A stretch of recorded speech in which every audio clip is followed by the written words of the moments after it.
Hello friends, and welcome to today's video where we're doing another history of. And this time we're doing one that I'm really excited about because we're doing one of both my all-time favorite groups and also one of my just current favorite groups, like a group that I think about a lot, which is of course TXT. But first, before we begin TXT, I have a bit of an announcement. You may have noticed that as of me posting this video, my channel has a new name. And I thought about this for a while, but I realized I don't want to just do album reviews forever. Like, not just in the sense of I don't want to do them. Like, I still plan on doing them extensively, but I want to be able to post other things without it being more of a rarity, more of it being, like, outside of the niche that I've put myself in with doing album reviews. So, the channel has a new name, none of the content's going to change, and Future Simon just wanted to come in and reassure you. Some notes before we begin, though. Like all my other history ofs, this one is also, of course, inspired by Miss Smoky Glow and her evolution of series where she takes YouTubers and makeup companies, she dives into their history. I've taken the idea and applied it to K-pop groups, but we, of course, must give credit, so I will link both her channel and her History of playlist in the description. Next thing, yes, I know they're not called TXT. I call them TXT. Officially, they are Tomorrow by Together. I'm not calling them that. That name is A, way too long. Like, I'm not saying Tomorrow by Together every time I want to talk about TXT. TXT is much shorter, it's sweeter, it's better, and it's more fun to say. However, if that is going to be a problem for you, I would recommend reevaluating your priorities, and I will be using TXT exclusively throughout the rest of this video. Also, just like when I do any of these videos, I'm skipping a lot of things. Like, I'm going to skip a lot of group activities. I'm also going to skip a good amount of solo activities, just because it's not really important. This video isn't meant to literally catalog every single thing TXT has done. This is more for the broad themes, the big ideas, so we're going to be skipping some stuff. Also, more of a warning than anything else, I took a lot of these notes, specifically in October of 2022, when I was originally going to make this video, and then I decided that TXT didn't really have a ton, and I wasn't. My TXT feelings have had their ups and downs over the years. I'm currently in a TXT renaissance. I have been since Sugar Rush Ride. But at the time of October 2022, I was in a little bit of a TXT slump, so I wasn't all that keen on making it. And also, I just wanted them to have more activities to talk about. So if I say something that you listen to and you're like, that doesn't sound right, it's probably just outdated. I did my best to fix it. I did read through all 7,760 words of notes that I have for this video and like looked through them and made sure they were all still true. But if I missed one, it's probably just that it's from 8 months ago and not that I actively have no idea what I'm talking about. Lastly, at various points in this video, I will be giving you opinions. I will be giving you opinions on songs, whether I thought they were good or not, on whether I feel like a song is a flop or not, just opinions on various things. You do not have to agree with any of them. I'm not going to pick up the mug because it's actually full of Red Bull right now. I got a Red Bull, but music is still subjective and that is great, but also opinions are opinions you can disagree with. Okay, now that we have all of the disclaimers out of the way, we can officially begin, and as always, we must start off by going to meet the members. Hello there! And welcome to the poster section. Here's the deal. I chose this poster, and by I mean I texted one of my friends pictures of 2 TXT posters, and I was like, pick one. And she picked this one, so this is what we're doing. But I have a ton of TXT posters, because I have a ton of TXT albums. Like, for the Name Chapter Temptation, I have 8 versions of that album. And each one of those 8 versions came with a poster. So, like, this is one of them. I think this one's probably the prettiest, like, aesthetically speaking. But, like, I have so many TXT posters. Anyway, a brief warning before I actually get into this section. In this section, I will be discussing positions, but TXT, officially speaking, doesn't actually have positions. Like, Subin's the leader and Kai's the maknae. But other than that, they don't have official positions. There are unofficial positions that I've guessed at as someone who's been a TXT stan for several years. But, like, there's no official speaking position, so if I say something and you're like, that doesn't make sense, that's totally wrong. It's like, I'm guessing. Just let me know in the comments. Okay, now that my rambling's out of the way, we can get started, and as always, we're gonna go in age order to pretend we're unbiased. So, first up we have Choi Yeonjun, who was born on September 13th, 1999, and was the first TXT member to get introduced with his introduction video coming out on January 10th. TXT, as a group, doesn't actually have a ton of pre-debut lore to discuss. The only thing I could find for Yeonjun is the fact that he was a backup dancer and was apparently in a stage for A Midsummer Night's Sweetness back in 2014. I watched the stage. I couldn't find Yeonjun, but he was also 5 years younger, so he definitely looked really different. Like, I'm assuming he was there. I'm not accusing you of lying. I'm just saying don't watch it thinking you're gonna find Yeonjun. As for his post-debut lore, if I had to guess, I would consider Yeonjun to be TXT's main rapper, main dancer, face of the group, or center, one of the two, or both. Some people are both, but something along those lines. He's also definitely some form of vocal, but he's primarily giving dancer, rapper, and just being all around very, very popular because from my Twitter experience, if nothing else, he's by far the most popular member. Some Yeonjun fun facts. He is currently the host of Inkigayo. He also lived in America for a couple years when he was a kid, and like, if you ask me, you can tell, like, when Yeonjun is speaking English, you can tell he's been around American English speakers in particular. He gives off American vibes when he speaks English, at least American who kind of speaks English vibes. But also, he is a J. Cole stan, and as someone who respects taste, I have to give a shout out for that. Also, his favorite breed of dog is a Corgi, and I'm pointing this out because not only do we support all dog lovers in this house, my favorite breed of dog, in spite of the fact that I do not actually have a Corgi, I have a toy poodle, but my favorite breed of dog is a Corgi. The only reason I didn't get one is that they shed a lot, but I would also set the world on fire for my dog, so like, I guess toy poodles are also up there now. But either way, Yeonjun likes Corgis and we have to respect it. Next, we have the besties fave, which is Subin, who was born on December 5th, 2000, and in addition to being TXT's official leader, I would consider him, unofficially speaking, to also probably be their lead vocal. Again, very little pre-debut lore for Subin. He danced with Youngtae from 14U, but other than that I couldn't find anything, so we're gonna skip ahead to his fun facts. Subin's favorite movie is Avengers Infinity War, which, although basic, is the best Avengers, so I'll accept it. He also used to host Music Bank with Arin from Oh My Girl, and their Stage of Dolphin went mega viral, like insanely viral, to the extent that Dolphin became the longest charting song by a female group on the Weekly Gaon charts. He's also apparently constantly correcting his friends' spelling mistakes, which, like, I can't decide if that's adorable or annoying, but I like Subin, so we're gonna call it adorable. I did also ask the bestie for some fun facts because Subin is her favorite member, and she gave me two things to point out. One, that he used to be a gamer but stopped for his image, which I find ironic because there are so many idols who are such deep gamers. Like, Haechan from NCT games all the time. He talks about it a lot, so like, I don't understand why he stopped for his image, but whatever, there's that. And also, she said he likes a, quote, magical girl anime, so there's that too. Everyone shut up. It's time for my fave, and this is my channel, so I'm the most important one here. And it's time to discuss the twinkiest of the TXT twinks, Choi Bum-gyu, who was born on March 13th, 2001. Again, no official positions out there, but I would call Bum-gyu probably the face of the group, if not Yeonjun, and also the center. And for the record, Kai agrees with me. Kai also called Bum-gyu the center at a fan sign one time, so this is canon now. Bum-gyu is the center of TXT. But on top of that, I would say he's probably the lead dancer and maybe a lead vocal, but probably more like a sub-vocal. We're moving into Bum-gyu's fun facts because he has literally no pre-debut lore worth mentioning. Fun fact number one, he's good at claw games, which is very impressive because I've never seen anyone be good at those for more than like 2 randomly successful attempts after several hours of struggle, so shout out to that. He also can play the guitar, and his favorite fruit is the mango, which is the factually correct answer. I will fight you on this. He also apparently would get the top grades in his class all the time, which, like, adorable, but also go off my little intellectual king. Now, for our first non-Choi member, which is Kang Taehyun, who was born on March 5th, 2002, giving him the exact same birthday as Park Ji-sung from NCT.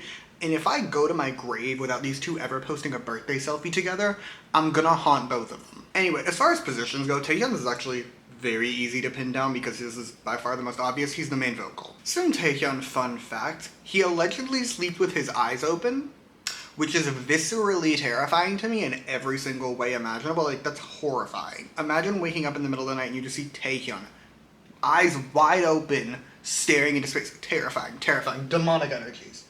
Demonic energies. But on top of that, he also hates mint chocolate chip ice cream, which is also demonic energies, because, like, do you have taste buds?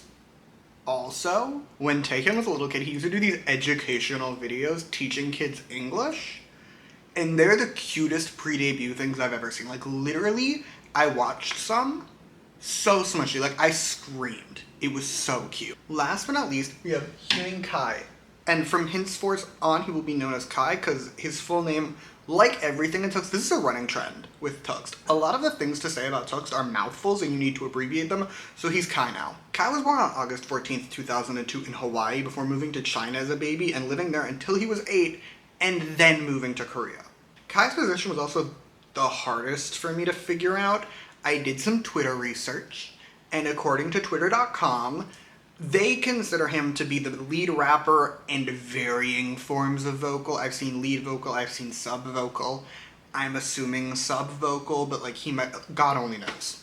As for Kai's fun facts, he can play multiple instruments, which is very impressive. I have a friend who can do that. She can play guitar, piano, and the flute, and like, it's crazy to me. I don't understand. I'm not musically gifted like that, so it's just very impressive. But on top of that, he does have taste because unlike certain people, he likes mint chocolate chip ice cream. Kai also comes from a very musical family. His dad released an album in 2007, and on top of that, both of his sisters are in K-pop groups. His older sister was in the group Viva, which I had to Google because I'd never heard of them. And obviously, as we all know, his younger sister is in Kepler. Anyway, now that we have the members out of the way, we can officially begin the timeline of Tux. Welcome back. I hope you learned a lot, and if not, you get a gold star for being smart. Anyway, to understand the story of Tux, I need to give you some context. Now, rumors of a big hit boy group, a successor to Bangtan, if you will, had been circulating for years by the time Tux debuted. Like, I remember first seeing them on Twitter in around 2017, which means they were definitely on there for like a year before that. But either way, every couple of months, these rumors would pop up being like, oh, Big Hit's debuting another boy group this summer. Oh, that debut got moved to November. Oh, now they're debuting in spring. Like, rumors were just constantly circulating of a big hit boy group to the extent that I would believe you if you told me at all times there was a rumor of an upcoming big hit boy group debut. And it was bad. Like, it was annoying. To the extent that I remember texting the bestie when Tux got announced as the latest rumor. I was like, I'll believe it when I see it. I'll believe it when I see it because I was so skeptical they would just never make it to debut. However, on January 10th, 2019, Twitter was actually proven right for once. When the first official introduction film for a Tux member would be released, it was for Yeonjun. Over the next 2 weeks, we would get a bunch of other member introductions until we had all of them, closing out with a group introduction which came out on January 23rd. These member introduction videos did insanely well in terms of YouTube metrics. As of me taking these notes, every single members except for Bumviews has over 1 million likes, and the most viewed one, which is of course Yeonjun's, has 18 million views. I couldn't really find the metrics for when it came out itself, however, given the fact that these are essentially teasers for a boy group that didn't exist, that racked up tens of millions of views combined, I'd consider that pretty impressive. These introduction films would be followed by a round of questioning films, and then on February 17th, 2019, Tux would officially receive their debut date announcement. They would be debuting on March 4th. Following this, there was just some pretty standard pre-album promotion stuff, like they released teasers, they released an album medley, like normal things that honestly bore me, so I'm gonna skip ahead to their debut. So, as previously mentioned, Tux would debut on March 4th, 2019, with their debut album, The Dream Chapter Star, as seen right here, and its title track, Crown, both of which were very successful. Because Tux is primarily an album sales group, they always have been, we're going to start with the album sales for this debut, okay? The Dream Chapter Star would debut at #1 on the Weekly Gone album charts and go on to be the #1 album for the entire month of March. A feat made even more impressive when I point out that the #2 album that month was Stray Kids' Miro album. Now, on top of just having solid sales at the time of release, Tux throughout their catalog has always managed to maintain very strong sales going forward, and current sales for their debut album sit at around 400,000 copies. Now let's talk about the title track, Crown. I know this is far from an unpopular opinion, but I would say Crown is one of the greatest debut songs in all of K-pop history, and that opinion's like only 20% nostalgia. It's just so bright and fun and poppy and amazing, and it holds up to this day. Like, I still consistently will listen to Crown, and to this day I consider it one of Tux's best titles. As for the song's success, this time it is potentially a controversial opinion. I would say, though, up until 2023, Crown was Tux's most successful single to date. Like, it picked up 3 music show wins for the group. It peaked at number 93 on the Weekly Melon charts and just generated so much buzz. Additionally, Crown did tremendously well on YouTube. The music video at the time of its release broke the record for the most YouTube views from a K-pop boy group debut in the first 24 hours with 15 million views, and I'm pretty sure it still holds that record to this day. In short, debut era TXT, wildly successful. Put a pin in that, I'll be talking about it later. Around this time, TXT would also kick off a very cute series on their channel. It's called TXT Today. Now, at the time they put it out, I don't know if Big Hit actually intended on making it a like full-fledged series, but they have since done so, and it has a good few seasons. Starting with the first season, though, it would have 6 total episodes. 5 came out on March 11th, 1 came out the next day as a little epilogue moment, and just all around very wholesome. I did rewatch it. I did when I was taking these notes both times, both in October and recently, and I lost it. I lost it a little bit because, like, they were babies. Also, before anyone says anything, yes, I am aware TXT has other series and other behind-the-scenes stuff on their channel. I'm not going to talk about it. The TXT Today ones are the only ones I consistently watched, so they're the only ones I'm really going to be mentioning. Anyway, following promotions for their debut, TXT would actually go on a little tour. They would do a showcase tour in the US, visiting 6 cities, and all the tickets sold out in 24 hours. Now, obviously, TXT was not hosting these events at overly large venues. They were definitely on the smaller side. But even so, for a freshly debuted boy group, to sell out a tour completely in 24 hours is incredibly impressive. They would also release a reality show through Mnet that documented behind-the-scenes stuff from this tour.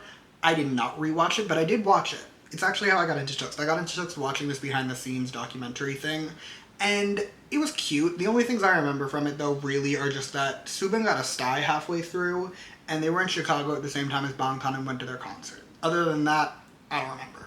Then, in August, we got Season 2 of TXT Today, and this time, they adopted the mind-blowing format of not releasing them all on the same day. There were 7 total episodes. They came out weekly, like a normal thing would, and they ran from late August to early October. This is also the era I actually got into TXT. Like, I got into TXT as these episodes were airing, because I remember watching the second one. Now, I feel like you need context before I explain this, okay?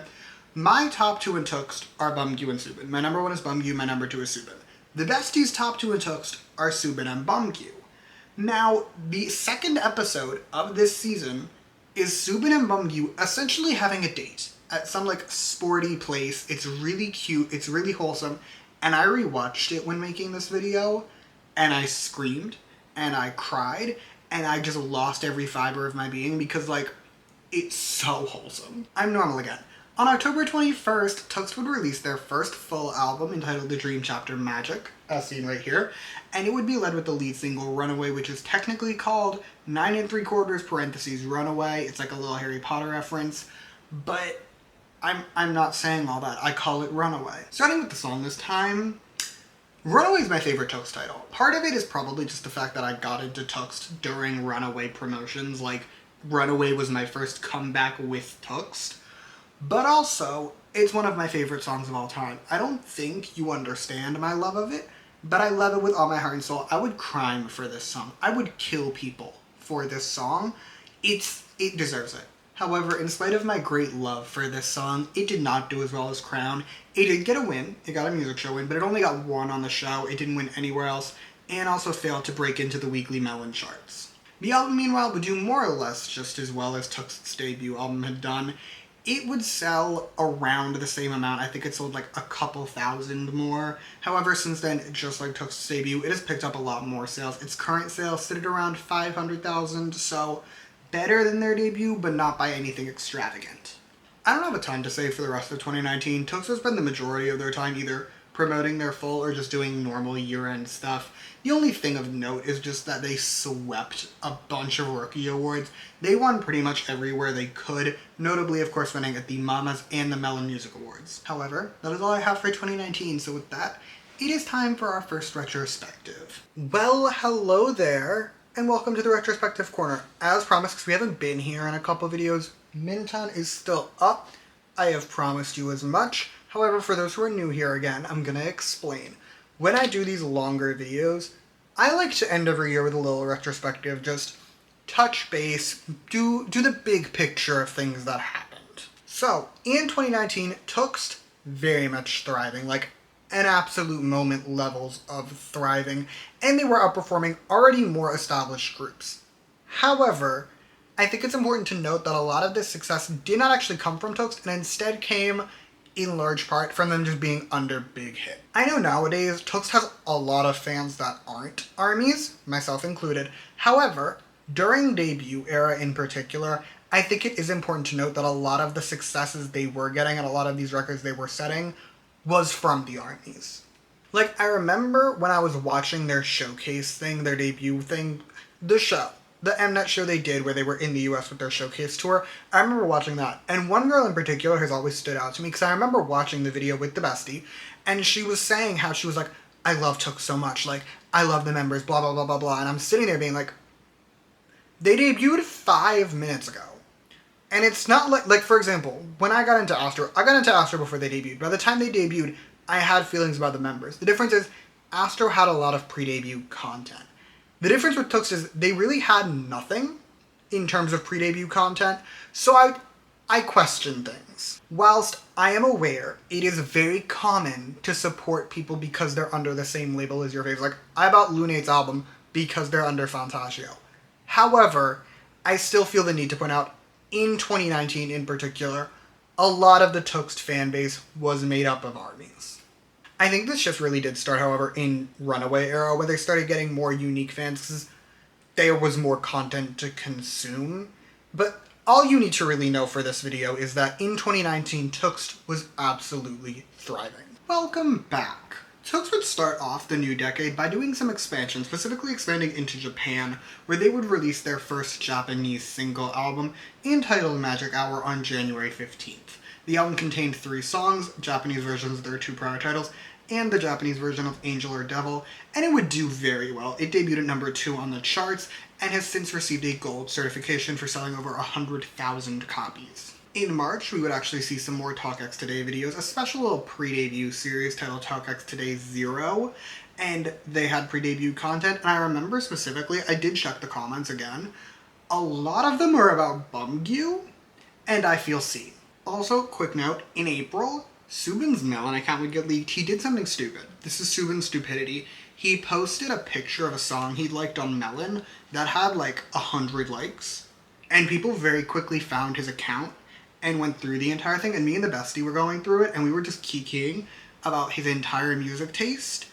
And this was not a thing in America, like no one in America was talking about this, but it was a thing in Korea, so shout out to the bestie for keeping very close watch on her man. Anyway, on May 18th, TXT would release their second mini-album and the final album in their Dream Chapter series, with the Dream Chapter Eternity, which was led by the title track Can't You See Me, which, for me personally, was a step down in terms of music. Can't You See Me was very much a departure from TXT's prior bright and poppy sounds, and if you know me, you know I love a bright poppy moment, so I wasn't the biggest fan of this song, but it did do decently well. It picked up 2 wins for TXT on music shows, and peaked at number 90 on the Weekly Melon charts, their highest peaking song up until 2023. However, it did do substantially worse on YouTube. It has around 72 million views as of right now, which is very impressive. But both of their prior music videos have over 100. The album also, as of me filming this, is the only TXT release in Korea to not top the weekly album charts. It peaked to number 2, and if you were wondering what the number 1 album was that week, it was NCT 127's Neozone The Final Round. However, in spite of being TXT's only non-chart topping album, the Dream Chapter Eternity was a first for them in a few very important categories. Notably, it was A, their first album to top charts in Japan, in spite of not even being a Japanese release, and B, would be their first album to receive a platinum certification in Korea. Yes, I know, technically speaking, both of their prior albums do have a platinum certification, but they only got them after this album was released, and this was the first album to get one. Another quick note about Subin, that in July, he would start hosting Music Bank. He did this with Arin from Oh My Girl, and they would host it together for around 15 months, but I will tell you when they stop. Moving on though, on August 17th, TXT would release the 3rd official season of TalkX Today, and then on August 19th, they released their second Japanese album. This album, entitled Drama, would peak at number 3 on the Japanese charts and earn TXT another gold certification in Japan. Additionally, this single contains TXT's first original Japanese song, which is entitled Everlasting Shine, and fun fact, would be the opening theme for the anime Black Clover. After that, in October, TXT would release their third mini-album, entitled Minisode 1 Blue Hour. Now, this album came out on October 26th and was led by the lead single, Blue Hour, which was probably their biggest comeback up until this point. Blue Hour was very much a return to the bright, poppy sound TXT had been doing in 2019, and if you ask me, it's a banger. I love this song. It was also relatively successful. It didn't do anything of note in terms of charting, but it is, to this day, their most viewed music video, with over 180 million views and more than 5 million likes. The album, meanwhile, quickly became TXT's highest selling release. It was their first to break 400,000 copies, with its current sales total sitting at around 950,000, and having picked up a triple platinum certification. Moving into November, TXT would release their first official OST in Korea with the song Your Light, which was for the drama Live On, and was released on November 24th. Nothing of note really happened in December aside from your standard year-end stuff, so we're gonna head back to the retrospective corner. Welcome back. So, 2020, I would say the core theme of 2020 for TXT was expansion. First, expanding their fan base. They were getting more and more popular with each comeback, but also expanding into Japan, where they started releasing their own music. The one, I would say, hitch in 2020 for TXT is just, you can kind of tell the original plan by Big Hit was for TXT to go on tour summer 2020, that they obviously couldn't go on. And because you can just tell, like, there was a very large gap in promotions in summer 2020, like, larger than you would expect. Another thing I do want to point out here is the way TXT handles solo promotions. TXT, of all the groups I've done here, the only group I can think of that has less solo promotions is probably 2NE1. And I feel like a lot of that is due to a mix of things. First, TXT is still a relatively new group. Like, if you look at groups like 17, they didn't really start pumping out solo content until they were around 5 years old. And alternatively, in a similar vein to 2NE1, I feel like a lot of it has to do with the elitism Big Hit has now, both from themselves and from the wider community. Like, people view Big Hit in a certain light, and also I think Big Hit kind of views themselves in a certain light. But my point in pointing this out is that you can see the effect solo promotions have in terms of popularity. Like, the popularity hierarchy is very dependent on who had solo promotions. I would say the 3 members with the most solo promotions are the Trio, aka Yeonjun, Bumgyu, and Subin, and those are the 3 most popular from what I've seen. It's very interesting to me the way they've been handling solo promotions. I'm not saying this is a good thing. I'm not saying this is a bad thing. I'm just saying it's an interesting thing. However, I really have nothing else to discuss for 2020, but we're not going to keep going yet. We're gonna take a little break. We're gonna have what I have dubbed our first intermission. Well, hello there, and welcome to the intermission corner. Now, for those who are new here, Quentin Reviews, icon of a generation, makes really, really long videos. I specifically have watched his Victorious ones like 8 times. I actually just rewatched them like a couple days ago, and then subsequently watched the entirety of the first 2 seasons of Victorious because they're on Netflix. But my point is, he makes really long videos and breaks them up with intermissions. I have since stolen this idea, but I'll link his channel in the description so you can check him out if you want to. I would highly recommend it. Anyway, for our first intermission, I have decided I'm gonna rank TXT's Spotify playlists now. Here's the thing. I know they made these playlists as a marketing stunt for when they were promoting Magic, and I also know they haven't updated them in several years. However, I remember judging them when they came out, and I haven't really thought about them in a while, so I figured we can judge them again now. Some disclaimers before we begin, though. First, we're gonna go from worst to best, because that's how we always do these things. Second, I'm not going through every song that's on every playlist, because that's like 80 songs. I'm going to give you the highlights and my overall thoughts on the playlist as a whole, but we're not going to dive into the nitty-gritty of all the songs. Third and final one is, of course, a standard.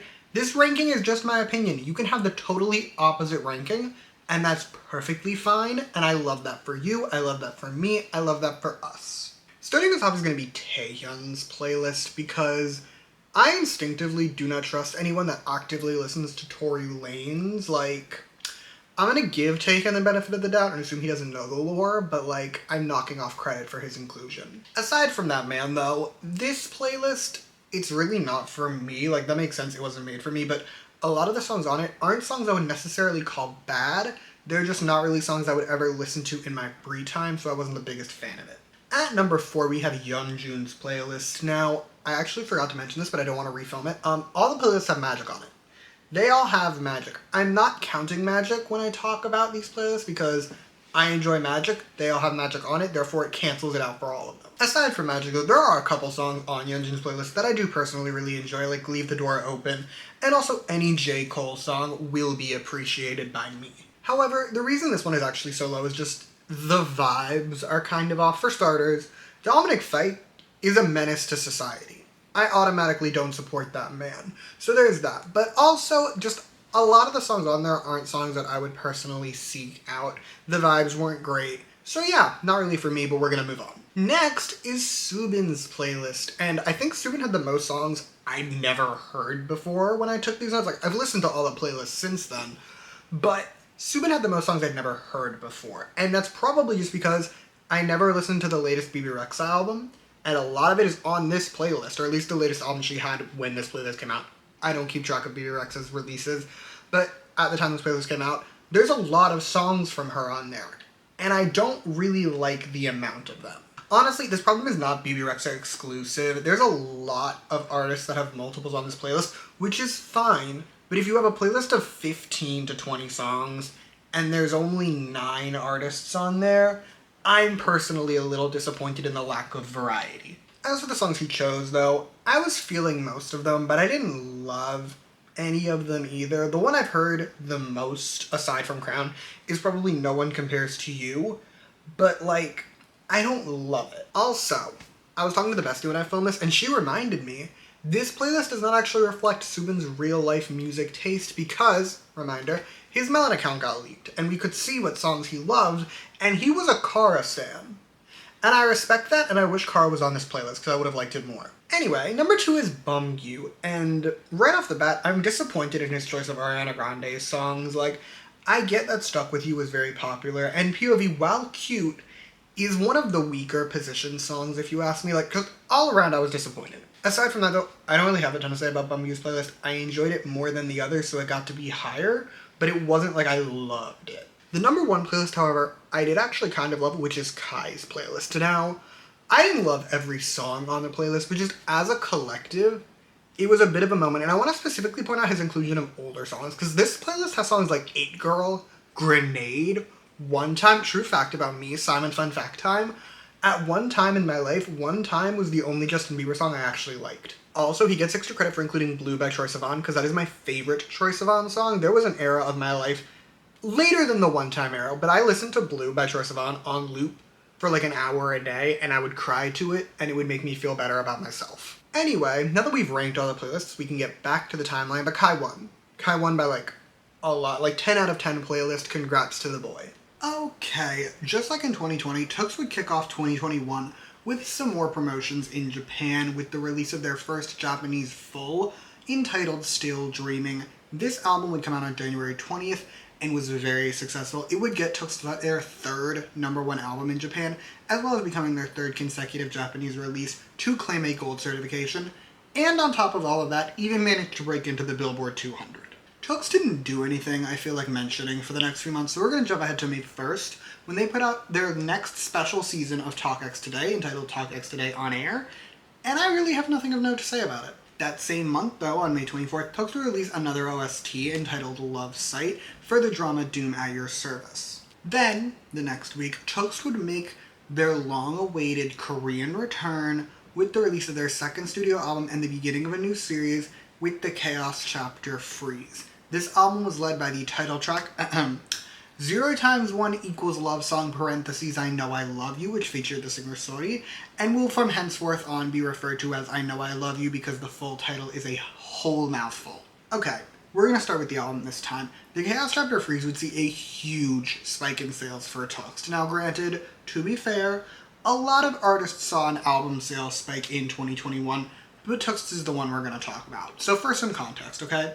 Prior to the release of the Chaos Chapter Freeze, Tux's highest selling album was Minisode 1 Blue Hour, which had been certified double platinum just before the release of the Chaos Chapter Freeze. So we're going to assume it had around 502,000 copies sold, let's say. Like, a little over 500,000.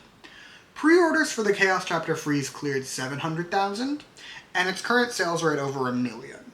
So, I would consider that a jump. The album would mark TXT's 4th #1 album in Japan, and would become the group's first Korean release to be certified gold in Japan, so just all around TXT were kind of slaying in terms of album sales. As for the title track, she did quite well too. It would quickly become TXT's most awarded song on music shows, a record it still jointly holds to this day with a grand total of 4 wins, including their first on Music Bank. Which feels weird to me, because Music Bank wins have always been predominantly based on album sales, and TXT album sales have always been really, really high. So I am confused by this, but I'm just gonna go with it. Musically speaking, I Know I Love You was a very sharp departure from TXT's prior sound. Previously, they'd been releasing what I would consider brighter, poppier titles. The one exception to the brightness would be Can't You See Me, but that's still very much a pop song. I Know I Love You is when they entered their emo rocker era, and not in like a pop rock way, like Nine Eye Young Boy, how it's like very poppy but also rock. No. This one is full-fledged rock, and I'm not the biggest fan. I will not deny this song has grown on me a lot since it came out, but I feel like a large part of that is my knowledge of future TXT releases, specifically ones that I really don't like, and by comparison the song is a lot better, but like even now, I don't seek this song out. Hi! I'm back. We have an outfit change. I took a shower. Here's the thing. I haven't mentioned this yet in the video. It's really, really hot out. Like, at least by Seattle standards. Like, it's 84 degrees outside. And my camera was overheating. So I gave it a little break. I took a shower. I changed. We're back. Anyway, refocusing. This is very glary. Refocusing. This album would also contain the song Magic, which is notable for being TXT's first English language single. They would promote the song a little bit, hence the reason I call it a single. It's not really a single, it's just their first English language song. But they did promote it. They promoted it on Good Morning America and The Late Late Show with the true menace to society that is James Corden. I'm not going to get into my feelings on the man, just know that I don't like him. I Know I Love You would also go on to get a remix, which featured rappers Udigo Child and PH1 alongside Sori, and that came out on June 25th. I think they somehow made the song worse, so I don't ever listen to this remix. Like, I heard it when it came out, and that's it. Quick note that in July, Yeonjun would be chosen as Artist of the Month for Studio Chum, and would do a cover of a couple songs like Watermelon Sugar and Blow. This cover, very popular. It currently has over 17 million views, and whilst I know, in the grand scheme of things, this isn't that much to talk about, like, this doesn't really qualify as something major, there's, like, no solo promotions for TXT, so I'm taking what I can get. Fast forwarding to August, TXT would release a repackaged version of their second full album, entitled The Chaos Chapter Fight or Escape, which, along with its title track Loser Lover, would come out on August 17th. This album would give TXT their 5th #1 album on the Gaon album charts, as well as becoming the group's highest selling album to date, and by now, like modern day, has cleared 1 million sales, picking up its million certification the following August, so August of 2022. Meanwhile, the title track, Loser Lover, would continue the emo rock sound that I personally don't like, but TXT was into at the time, and while it didn't do as well as I Know I Love You, it didn't flop by any means and managed to give the group another 2 music show wins. As part of promotions for the album, TXT would release Season 4 of Talk X Today, which is notable entirely because it's the last one I remember watching as it came out. I've seen Season 5, like by now I've seen Season 5, I watched it the first time I took these notes. So all is well, but it's the last one I remember watching, like, in real time. Following promotions for their album, TXT would hold their first full-length concert. Now, for reasons that I feel like I shouldn't have to explain, this concert would obviously be online. The concert took place on October 3rd and was entitled Act Boy, and was reportedly viewed by people in 125 countries. Now, I personally will never understand paying for an online concert. For me, I can see TXT whenever I want to. I can also probably find this concert for free online, so like, I can't imagine paying for it, but it's your money, so you can do what you want with it. Another quick note that this is around the time that Soobin stopped hosting Music Bank. Also around this time, Yeonjun and Taehyun posted a cover of Stay by Justin Bieber. Now, Stay had very recently come out around this time. It came out a couple months earlier, I think. but this cover went insanely viral. It currently has over 8.5 million views and is one of the most viewed videos on Tuxt's YouTube channel, which is insane when you think about the fact that pretty much all the videos that have more views are like official dance practices. Moving on though, at the end of October, Tuxt would be special hosts for KBS's Kiss the Radio. Now, I'm bringing this up for one key reason. I'm a Bumgu stan, we established this. I follow a lot of Bumgu fan accounts on Twitter and the such. And I remember one in particular, I don't remember which one, but I remember one in particular was saying very adamantly that this was because Bumgu was going to be the new host of Kiss the Radio. And I got really, really hype about that. And then he wasn't, and I'm still mad about it. Okay, I know I said earlier, I'm not talking about all the series Tux does on their channel. I'm making an exception, which is the To Do X Tuxt videos. Now, while Talk X Tuxt has seasons to their names, To Do X Tuxt is just random. Like, they'll post them whenever they want. As of me taking these notes, they posted one in the past week. So it's pretty consistently being released, but it's not in terms of seasons, so I'm not going to be like, oh, we got another video from them, because that just feels exhausting. Also, Bumgu's grapes deserved better. Tuxt is uncultured, and I'm not explaining any of these statements. Anyway, on November 10th, Tuxt would release their first Japanese mini-album entitled Chaotic Wonderland, and can I just say, I'm obsessed with this name. Like, this name, there's something about it that just fucks so hard. Like, that, the name of your album being Chaotic Wonderland, a moment, an experience, I love it. In terms of actual successes, though, this album did incredibly well. It earned Tuxt another #1 album in Japan and became their highest selling release in that country, becoming the first ever to receive a platinum certification. Closing out the year on December 22nd, Tuxt released Sweet Dream, which was a Christmas single, kind of. Like, they put it out. It's a song that exists. But they put it out on SoundCloud, and I did some basic looking. I didn't, like, dive all the way through it, but I couldn't find it on Spotify, and I couldn't find it on Apple Music. So, like, you can find it on YouTube with great ease, but in terms of actually streaming the song, you can't. So, like, they put it out, but they didn't. But that's all I have for 2021. So with that, it is time for our next retrospective. So, I would argue 2021 is the year Tuxt got really popular. Like, Tuxt had obviously always been popular, but 2021 was a shift. It was a shift for the year. For some context, okay? Prior to 2021, Tuxt had sold roughly 1.4 million albums in total, right? Very impressive, especially when you consider the fact they only had 4 albums up until this point. However, in 2021 alone, they sold 1.8 million, which is a jump.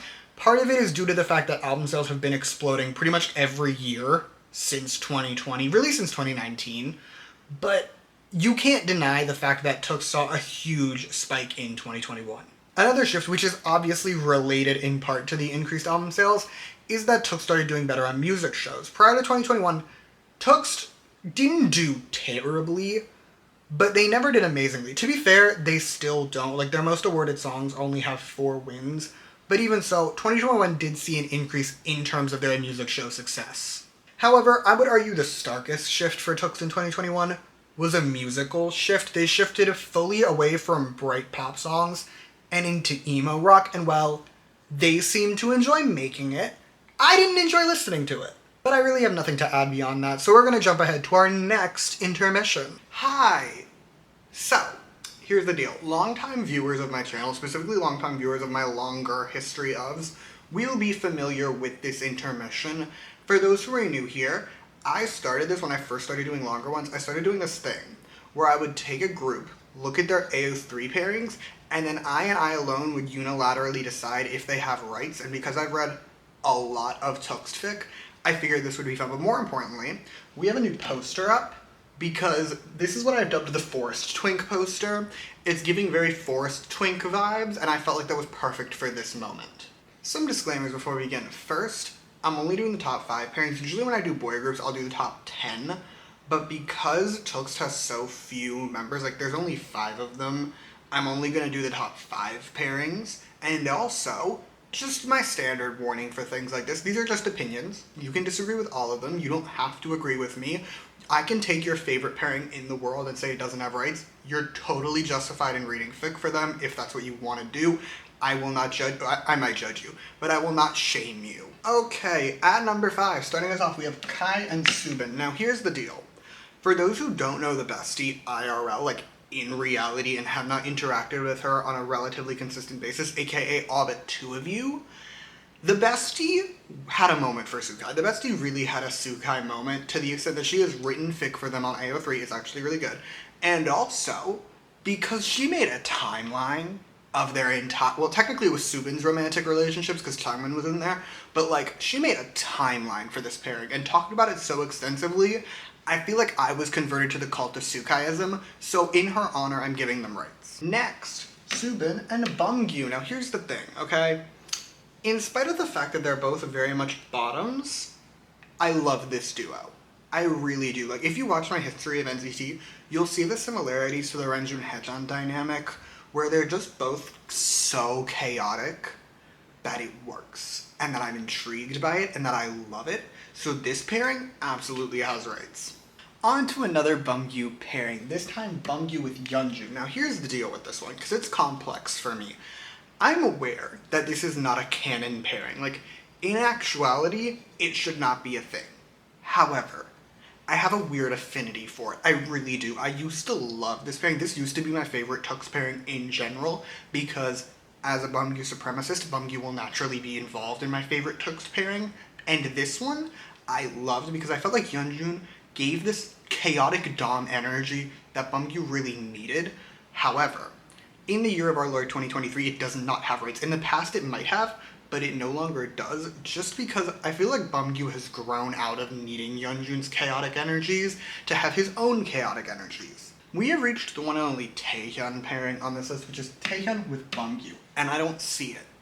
I just don't, like, in spite of me being a Bumgyu supremacist who's always here to ship Bumgyu with people and has read very good fic for these two, I just think they give off more really close friends than a pairing that should actually be shipped, so it's a no for me and it does not get rights. Last but not least, the number 1 pairing on AO3 under the Tux fandom by a margin of over 2,000 fics is Yeonjun with Subin, and it's another no for me. Like, here's the thing, I had a video idea once that I may or may not make at some point, where I took a bunch of groups, looked at their top AO3 pairings and decided if it was canon, if it was natural insanity, or if it was a fan service pairing. And these two, it's definitely a fan-made thing. Like, I will concede, they were once very close. I assume they're still pretty close, but in terms of actually shipping them, not only does it not have rights, it loses you rights because I have a vendetta against this pairing. Anyway, that's all I have for you this intermission. Thank you so much for joining me on this experience.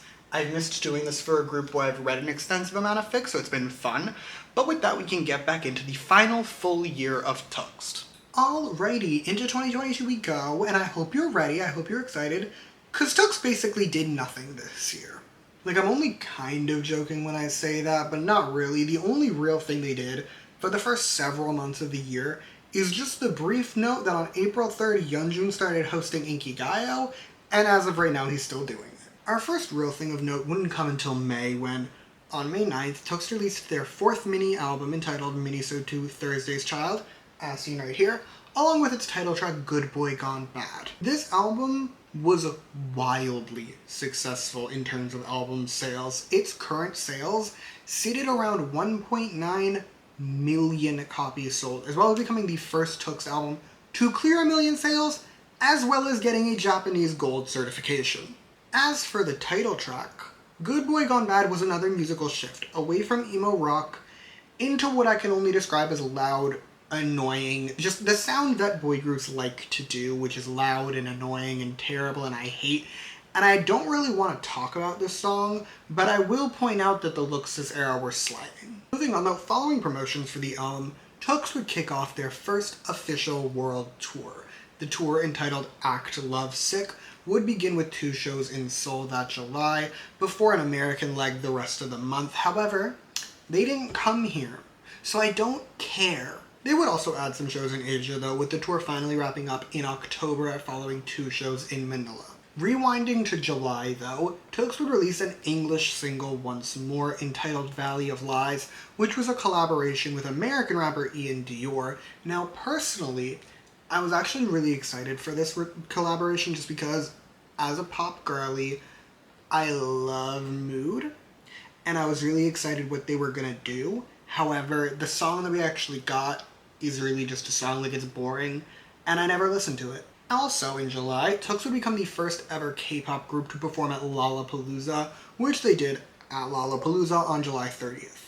Jumping ahead, on August 24th, TXT would release the digital single Ring, which was a pre-release for their then upcoming Japanese single entitled Good Boy Gone Bad, which, spoilers and shocker to everyone, contained a Japanese version of Good Boy Gone Bad.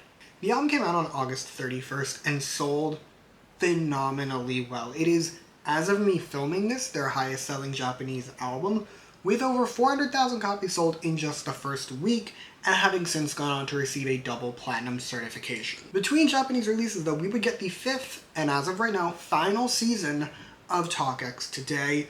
And before anyone calls me out as a fake TXT stan, I want to stress, as a Bumgu supremacist, I sat there for 10 minutes and watched him play Monopoly in some of the ugliest pants I've ever seen. So, like, I don't want to hear... I've suffered in the making of this video.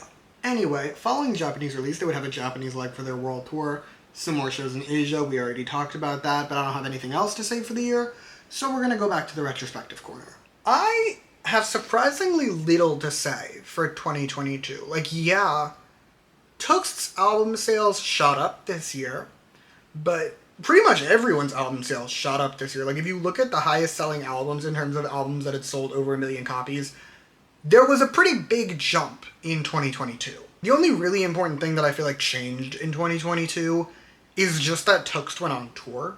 But that's not really anyone's fault. That's COVID's fault. They couldn't go on tour. They debuted in 2019, and then COVID happened, so it's not like Big Hit wasn't planning on them touring and they were purposefully not letting them tour, which is a thing groups do. Like, if you look at Sistar never really toured. Like, there are groups that just don't tour. TXT wasn't one of them. You can tell that Big Hit was planning on TXT touring, they just couldn't. But I really have nothing else to say about 2022, so we're going to enter the current year of 2023.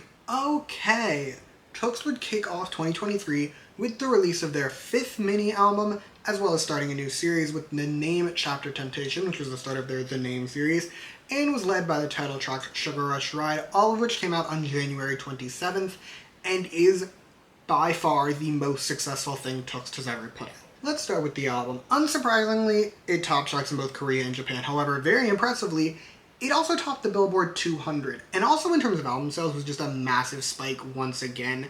Current sales for the album are at 3.1 million in Korea and 200,000 in Japan. As for the title track, Sugar Rush Ride, this is undeniably the most successful song TXT has ever put out. For some context, okay? Prior to Sugar Rush Ride, I've already said this, but the highest peaking song on the weekly Melon charts for TXT was Can't You See Me, which peaked at number 90. Now, Sugar Rush Ride peaked at number 13, and in terms of longevity on the charts, most TXT songs will chart for a week, maybe 2, and then drop off. This song spent around 3 months on the charts before dropping off, so it was literally an improvement in every way. On top of that, it would tie the record for TXT's most awarded song, picking up a grand total of 4 wins, and even got the group their first ever win on Inkigayo. To summarize, moment. It was a moment. Like, the Sugar Rush Ride era was a moment and TXT was absolutely thriving. Jumping ahead to March, TXT would kick off their second world tour entitled Act Sweet Mirage, with 2 shows in Seoul before embarking on more shows, including an American leg. However, they did not come here, so once again, I don't care. However, this set list looks so fucking good. And normal again. Anyway, TXT would spend most of March and April on tour, so we're just gonna kind of skip ahead a little bit to the current month of July. Before I begin telling you about things, I feel like I need to stress, I'm currently filming on July 14th, so just keep that in mind as I speak, okay? So first in July, on July 5th, TXT would release their second studio album in Japan, entitled Sweet, and this album already went number 1. It was number 1 on the charts and has already sold 300,000 copies. Then, on July 7th, TXT would release a digital single entitled Do It Like That, which, in the most fever dreamy elements, is a collaboration with the fucking Jonas Brothers. Like, the Jonas Brothers. It was also written by Ryan Tedder of One Republic fame, who, he said, I have to judge, he said this song was going to be a top 10 on the Billboard Hot 100. He did. He said it. I can no longer find the clip, but I swear on my life it was a thing that he said publicly, and I have to blame drugs, because that makes no sense. Like, I'm not saying TXT isn't popular in America. They just had a #1 album here. But they've never appeared on the Hot 100, let alone in the top 10, and the Jonas Brothers, meanwhile, haven't had a top 10 since Sucker. So, I'm judging Ryan Tedder's thought process, I really am. Also, spoilers, the song didn't chart that well, at least in Korea so far where the charts have come out. They didn't appear on the Circle charts, they didn't appear on the Melon charts. The Billboard Hot 100 charts haven't come out yet for that week. I'm assuming they're not going to be on there, and they're definitely not going to be in the top 10. Looking to the future though, TXT announced a release of a physical single for Do It Like That, which I already pre-ordered. Do not call me a fake fan. Pre-orders opened like less than 12 hours ago. I already bought it, so like, I'm committed. But in terms of what they're also doing, they announced there would be more to come. So I assume we're going to get an album at some point in the relatively near future, and if it's a collaboration album with the Jonas Brothers, I will literally shit myself laughing. Anyway, that's all I have to say for 2023, but I kind of feel like I don't have enough for a retrospective, so instead we're going to do another intermission. Okay, so, in case you couldn't tell from prior statements, I'm really bitter that TXT didn't come here on their latest tour, because I really like the setlist, so what I decided to do is we're going to take the setlist, and we're going to rank it. And we're going to do it as a tier list because I have decided to. Also, minor story time. So just like when I made my dream concert tier list, I just made a playlist on my Apple Music and just listened to it for a couple hours to figure out really where I would feel about all the songs. And I titled it I'm Killing Myself because I'm so mad they're not coming here. But I shared Apple Music with the bestie. And the bestie saw that and texted me, quote, "Why are you killing yourself to TXT?" And it made me laugh. Anyway, now that we have that done, we can actually get started on the tiers. Okay, we're screen recording. My laptop's in my lap if you were wondering where it is. So, here's the deal. I kind of stole the tier list I made when I ranked Dream's concert, and then I updated it ever so slightly and I added a tier. So let's just go through the tiers really quick. First at the bottom, I'm fine with it. I'm fine never seeing the song live. Like, these are songs where it won't really negatively impact my life to never see this song live because I don't really feel the strong need to. Next year, it'd be a Cherry Bomb moment. For some context, okay? I've seen NCT 127 live twice, and both times they did Cherry Bomb, and in spite of the fact that I hate Cherry Bomb as a song, both times they did it live, I lost my mind. So I dub songs Cherry Bomb moments if I don't like the song, but I know live it would be an experience, okay? Next one up, Mid-Levels of Anger, and I spelled of wrong. Please hold. Mid-Levels of Anger. These are just like, I'm kind of angry, like I'm pretty mad, but I'll survive the experience. Next one, I'm mad. Pretty self-explanatory, I'm mad. I'm mad they're not coming. Like, I'm mad I'm not gonna see TXT live. Next one, Exceptionally Enraged. I'm contemplating violence. I'm contemplating violence against the executives of Big Hit. I'm contemplating violence against the people who decided TXT wasn't gonna come here, okay? Top tier, I'm jumping off the roof. I'm gonna kill myself. Like, this is the holdover here from the Dream video, and I thought it was fun, because in that video it's like, I'm jumping off the roof because I'm so excited. Here I'm jumping off the roof because I'm so depressed. Just like when I did the Dream video, we're gonna actually go in setlist order, which is right here. This is the order of the setlist. So, first up is Blue Hour. I'm jumping off the roof. I love Blue Hour. I love Blue Hour so much, and the knowledge that I didn't get to see it live, and there's a very real chance I will never see it live, makes me want to die. Next is Can't We Just Leave the Monster Alive. That's gonna be a Mid-Levels of Anger. Like, I'm kind of mad, but it's not earth-shattering. I don't love the song, so I can survive not seeing it live, even though I am upset about it. Drama, Exceptionally Enraged. Like, I'm exceptionally enraged. I'm pissed, because I think that song is so fun, and I know live it would be so fun, and I'm mad. Speaking of I'm mad, that's where No Rules is gonna go. I think it's a really fun song, don't get me wrong, but I don't think it's exceptionally enraged level, so it's going in the I'm mad tier. Cat and Dog, I'm fine with it. I'm fine with it. I don't love that song. I understand why people do, and I do know the stage itself is fun, but like, I'm fine with it. That song annoys me a little bit, so like, I'll survive. Runaway, on the other hand, I'm jumping off the roof. I already said this. Runaway is my favorite TXT title. So like, I'm mad. I'm gonna kill someone, possibly myself, possibly someone else. We Lost the Summer is a complex one. I'm putting it in I'm mad, but I want to explain my logic, because whilst I do love that song, like as far as songs go, I adore We Lost the Summer, but I feel like as a live experience, I learned this when I saw Dream, and there were songs where I was like, oh, I'm so excited for the song because I love the song, and then live, it wasn't the best concert song. We Lost the Summer, I really like as a song. I feel like as a concert experience, it's not top tier, but like I am still mad I'm not gonna see it. Can't You See Me is gonna go in exceptionally enraged. That song, in spite of at the time of its release it being my least favorite TXT title, that song has grown on me a lot. So like, I am really, really upset I'm not gonna get to see it. I Know I Love You is gonna go in mid-levels of anger. Like, I don't love the song, but it has grown on me a lot, and it's sort of a cherry bomb moment in the sense of I know it would be better live, but also like, it's a mid-levels of anger type of vibe. Loser Lover, on the other hand, is absolutely a cherry bomb moment. Like, I kind of really don't like that song, but at the same time, I'm very upset I'm not going to see it live, because I know live I would go off, so it's a cherry bomb moment. Dear Sputnik, I'm putting in I'm mad. I really like Dear Sputnik. I don't love Dear Sputnik, but like I really like Dear Sputnik, and I'm mad I'm not seeing it. Magic, however, I'm jumping off the roof. I'm jumping off the roof. I love Magic. Like, I love Magic. I've literally, in my life, listened to Magic on loop for like 2 straight hours and had the time of my life the entire time. True fact. Because the ending sound of Magic sounds like your phone getting a text. So for 2 straight hours, every time Magic ended, I would be checking my phone because I thought I was getting a text. But my point in the story is, I love Magic so much, and the knowledge that I didn't get to see it live on this tour makes me want to kill someone. Opening sequence...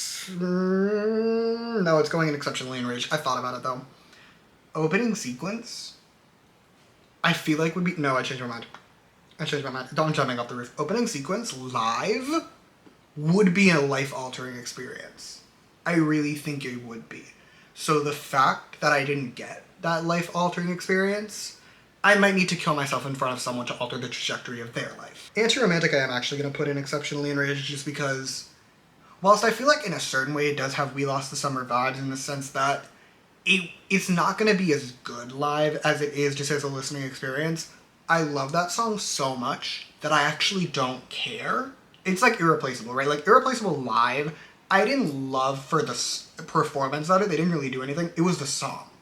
I love Anti-Romantic so much that as a song, I'm exceptionally enraged. Eternally, mid-levels of anger. I don't love it. It's not my favorite song, but like, I'm still upset. Good Boy Gone Bad, absolutely cherry bomb moment. Here's the thing. I hate that song. Like, I hate that song, but at the same time, live, I think would be really, really fun. But as a song, like, I do not listen to Good Boy Gone Bad in my spare time because I would rather drink toilet water. However, live, I just know it would be really fun. Tinnitus, I'm going to put it in mid-levels of anger just because I think Tinnitus is another one of those songs that live isn't as good to me as it is as a listening experience. However, I am still mad that I'm not going to see it. Devil by the Window, exceptionally enraged. I love Devil by the Window just as a song. So, like, there's that, but also I feel like performance-wise, it would be an experience, so, like, I am exceptionally enraged. Angel or Devil is another mid-levels of anger, just because it's not my favorite song. Like, am I upset I'm not going to see it live? Yes. But am I, like, really mad? Like, am I even really mad? Not really. Ice Cream, meanwhile, I'm fine with it. I hate that song. That, I think, very possibly is my least favorite TXT song. Definitely the past couple of years, which is really saying something, because they've had some bad songs in their catalog, so I'm fine with it. Happy Fools, cherry bomb moment, just because it is my least favorite song off that album, off the Name Chapter Temptation. Phenomenal album. That song was the weak one out. So, like, live, I've seen performances live, and I know it's going to be fun, but I'm not the biggest fan of the song. Sugar Rush Red, however, I'm Jumping Off the Roof. That is my favorite Toast song since Blue Hour. And I'm so upset. Like, I don't think you understand the love I have for that song. I have fully Stockholmed myself into liking the song, the parts that I don't really like, if that makes sense. So the knowledge that after doing all the effort, I won't even get to see it, I'm jumping. Farewell Neverland, I'm mad. I am mad about it. Like, it's another one of those songs where, granted, by this point we're in the encore section, but it's one of those songs where live, it doesn't hit the same way as it does just as a listening experience. But I love the song so much that it does just naturally bump it up into the I'm mad tier. Blue Spring is actually the only song that isn't on, like, Apple Music, so I've only heard it in preparing for this section of the video. And I'm fine with it. I'm fine with it. I'm sure live it's nice and fun. But given the fact that I've only been able to hear, up until this point, the live version of it, with fans screaming in the background, and also, I say this with love for TXT, their vocals sound better when they've been edited. They don't have the strongest live vocals, and there's certain members, I won't name names, but there's certain members where in the clips that, because like TXT posted an official clip to their channel of this song being done, and in that video, some of them don't sound the best, so I'm fine with it. Last but not least is Our Summer, and I'm mad. I think it's a really cute song. I really like that song, and I'm mad. And yeah, to summarize this intermission, I'm pissed, I'm bitter, and someone needs to answer for their crimes. And with that out of the way, we can go wrap up the video now. Anyway, yeah, this has been the History of TXT, a group that I have loved for the past 5 years. And I can't believe I actually made this. Because I've had these notes, right? Like, as I said at the beginning, I wrote these notes in October of 2022. So I've had these notes sitting in my laptop for the past 8 to 9 months before I started deciding to actually make them. And I don't know, I remember when I took them the first time that I was having such like a nostalgia trip, and I rewatched a lot of TXT content just to make sure that everything was still accurate and shit like that, and I have so many feelings about this group that it's literally insane. I feel like the only groups that I have stronger feelings about are Astra, which I'm not emotionally ready to discuss, and of course Dream, who I've discussed at length. But like, I don't know, I've missed doing my favorite groups, because my last couple history ofs have been for groups that I liked, or groups that I had complex relationships with, but I haven't done a group I loved in a while. So there might be more of that coming. I don't know, but this has been really fun. I hope you liked it. If you did, feel free to like and subscribe. You also don't have to, because that'll be okay either way.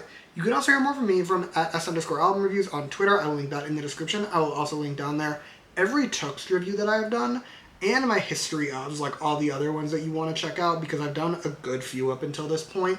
But you can check all that out if you so choose. And yeah, thank you again for watching. Bye!